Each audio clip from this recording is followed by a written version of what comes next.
చలిపెడుతున్నా ఏం కాదు భయపడదు ఏం కాదమ్మా ఏం కాదు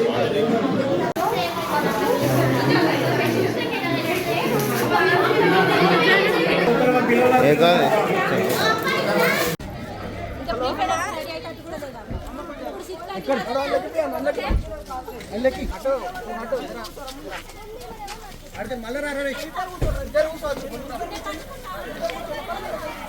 మేడం ఉన్నది మేడం ఉన్నది మేడం బ్రో గ్లాస్ అంటే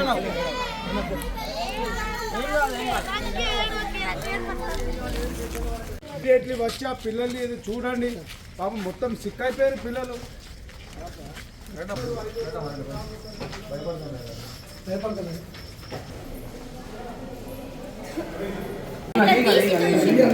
తీసి చూస్తే అందులో 5-6 పురుగులేదు.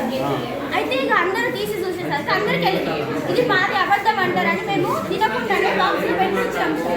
అయితే మేడంని హాస్పిటల్కి 108కి కాల్ చేయండి మేడం అని చెప్తే మేడం అన్నారు పరుగు పోతుంది అని అందరికి ఒక్కొక్క ఇంజక్షన్ వేసి ఒక్కొక్క టాబ్లెట్ వేసింది. మేడంకి 7:30కి కాల్ చేసి 10కి వచ్చింది.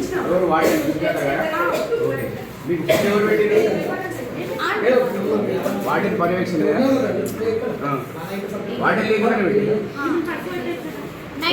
పెట్టిల్లు కర్రీ మిల్ మేకర్ అందరం తిన్నాం. పప్పు కూడా మిక్స్ 2 వేరు తిన్నాము. కథం లాస్ట్ మినిట్లో అందరికి పురుగులు కనిపించినాయి. పాపం అందరు చెల్లెలు అందరు పారేసిల్లు.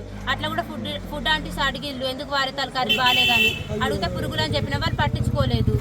తర్వాత ఒక్కొక్కరు స్టార్ట్ చేసి వామిటింగ్ చేసుకుంటూ అట్లా ఒక్కొక్కరిని చూసి ఇప్పుడు ఫుల్ మంది మినిమం 40 మంది కావచ్చు వామిటింగ్ చేసుకున్నారు. గ్రౌండ్ నిండా వామిటింగ్ చేసుకునే ఉన్నది. 3 hours అయితే 7కి డిన్నర్ పెడితే 10 వరకు మేడమే రాలేదు మాకు.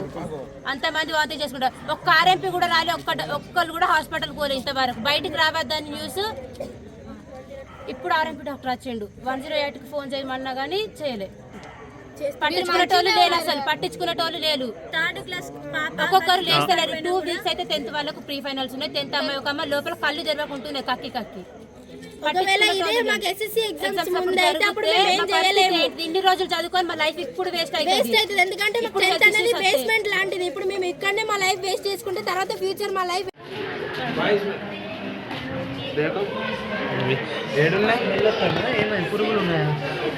పురుగులు లైట్ పెట్టరా బాబు. అరే మంచిగా పెట్టరా. అయితే మా పరిస్థితి ఏంటి అసలు పట్టించుకున్నట్టు లేరు అసలు.